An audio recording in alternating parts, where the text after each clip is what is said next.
Escape mode is a 3-player cooperative PvE experience. The players start with just a pistol and a knife and must get to the extraction point, scrounging for ammo and weapons while outrunning a cloud of poison. This is all the information that I could find online. I wanted to make a quick list and just go through it with you guys, because I'm really excited for this mode. Okay, number 1, there are 3 playable characters: Lonnie the frontline, Keegan the support, and Mac the tank.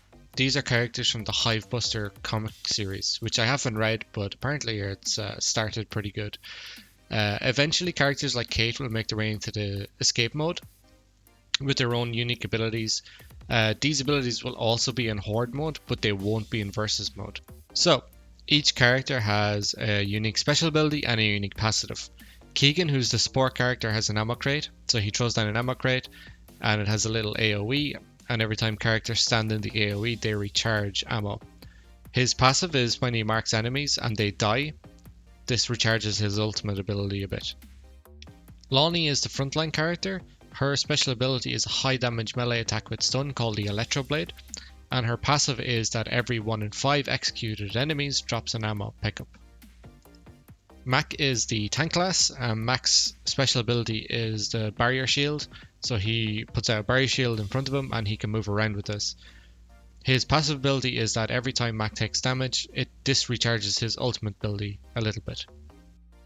Skill cards are back and they serve as the build for the characters, much like in Gears 4 in the Horde mode. You have 1 slot at level 1, and then as the character levels up, you get more slots up to a total of 5 slots. Just a small piece of information, the damage numbers and the health bars can be turned off. Rod Ferguson confirmed this in an interview with IGN.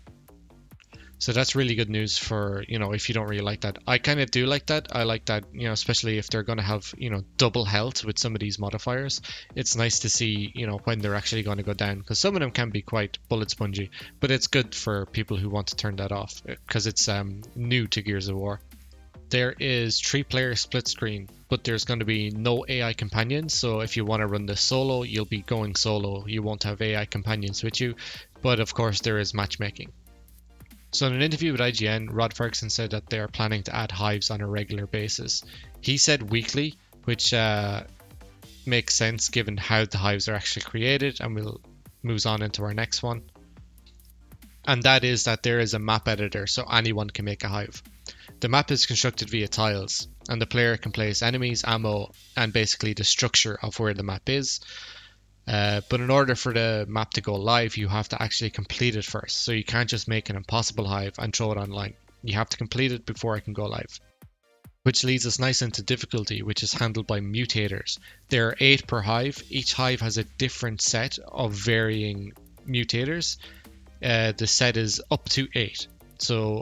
He said that the more you turn on, the greater your score is at the end. And Escape is all about racking up a score for the leaderboards, essentially. And Rod Ferguson has said that special cosmetic rewards are there if you can place high enough. So far, the mutators that he showed off has been tougher enemies, stronger enemies, more enemies, ammo starvation, enemy regeneration, aggressive venom, and Iron Man.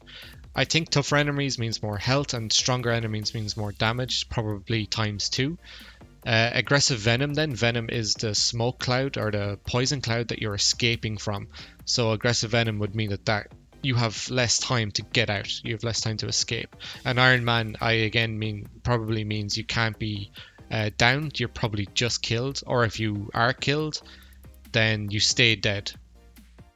There are safe rooms throughout the hive which act as checkpoints and places to gather ammo and grenades, and apparently you can revive dead teammates, possibly at the safe rooms. That's just speculation for now, I don't fully know, but I'm guessing that if you can revive dead teammates, which apparently you can, I would think that you would do it in the safe rooms. And maybe this is what Iron Man means, is that you can't revive anybody. And then lastly, they wanted this to be the opposite of Horde. So whereas Horde is a long defensive mode, this is a short aggressive mode. And he said that these matches should take between 20 and 30 minutes, depending on the mutators.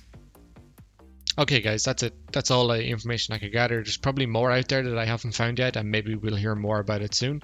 As far as I know, they're going to do the Horde mode in August. They're going to talk about Versus in July, and then they're going to talk about the campaign very close to launch. So what do you think? Are you excited for this mode? Do you think it's any good? The game launches September 10, 2019 on Xbox and PC, and I'm really excited. I can't wait.